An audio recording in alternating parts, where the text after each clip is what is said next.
Hello, നമുക്കൊരു മസാല ദോശ ഉണ്ടാക്കിയാലോ? വീട്ടിലുണ്ടാക്കുന്ന ഒരു മസാല ദോശയാണേ. ഞങ്ങൾ മിക്ക ദിവസം ഉണ്ടാക്കുന്നൊരു സാധനമാണ്. എനിക്ക് ഭയങ്കര ഇഷ്ടമാണ്, എൻ്റെ മോനും ഭയങ്കര ഇഷ്ടമാണ്. അപ്പോൾ വെജിറ്റബിൾസൊക്കെ ആഡ് ചെയ്ത് കൊടുക്കുന്നതുകൊണ്ട് തന്നെ കുട്ടിക്ക് നല്ലതാണല്ലോ.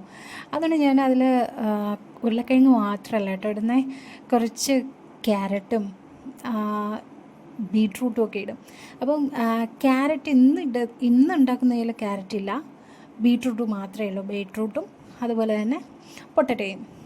ഇന്നെനിക്ക് ക്യാമറമാനായിട്ടുള്ളത് എൻ്റെ മോനാണേ.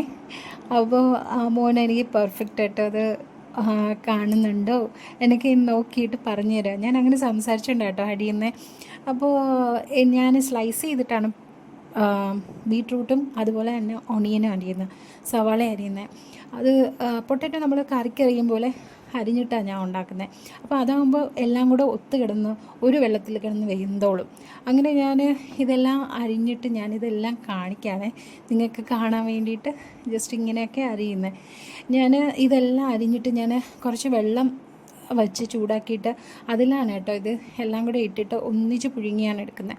അതിൽ കുറച്ച് ഉപ്പും കുറച്ച് മഞ്ഞൾപ്പൊടിയും മാത്രമേ ഇടുള്ളൂ.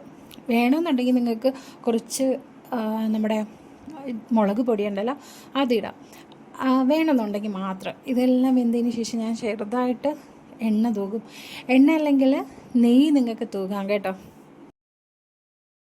നമ്മൾ കുറച്ച് കാര്യങ്ങൾ മസാല ഉണ്ടാക്കുമ്പോൾ ശ്രദ്ധിച്ച് കഴിഞ്ഞാൽ നമ്മൾ കടയിൽ നിന്ന് വാങ്ങിക്കുന്ന മസാല പോലെ നമുക്ക് ഫില്ലിങ്സ് ആയിട്ട് എടുക്കാനായിട്ട് പറ്റും. അപ്പോൾ ഇത് വെള്ളം വറ്റി വരുന്ന ടൈമിൽ നമ്മൾ അടിയിൽ കുറച്ച് വെള്ളം നിൽക്കുന്ന തരത്തിൽ എടുത്തു കഴിഞ്ഞ് കഴിഞ്ഞാൽ ആ മസാല നമ്മൾ ഉടച്ചെടുക്കുന്ന ടൈമിൽ അത് നല്ല രീതിയിൽ കുറച്ച് ഒരു നനവോടുകൂടി നമുക്ക് കിട്ടും. നമ്മൾ കടയിൽ നിന്നൊക്കെ വാങ്ങിക്കുമ്പോൾ ആ ഒരു നനവോടുകൂടിയല്ല നമുക്ക് കിട്ടുന്ന, അതേപോലെ കുഴഞ്ഞിരിക്കും. പക്ഷേ ഞാനിന്ന് ഉണ്ടാക്കിയപ്പോൾ അതൊന്ന് വെള്ളം വറ്റിപ്പോയി, അപ്പോൾ ഒന്ന് ഡ്രൈ ആയിട്ടാണ് ഇരുന്നത്.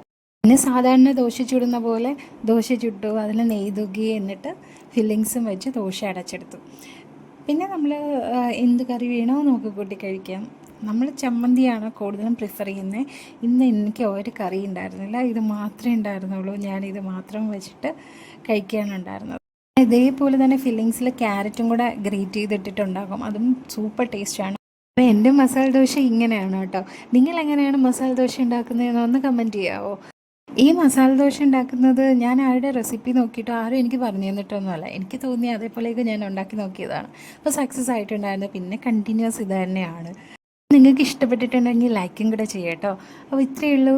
Tata, bye bye.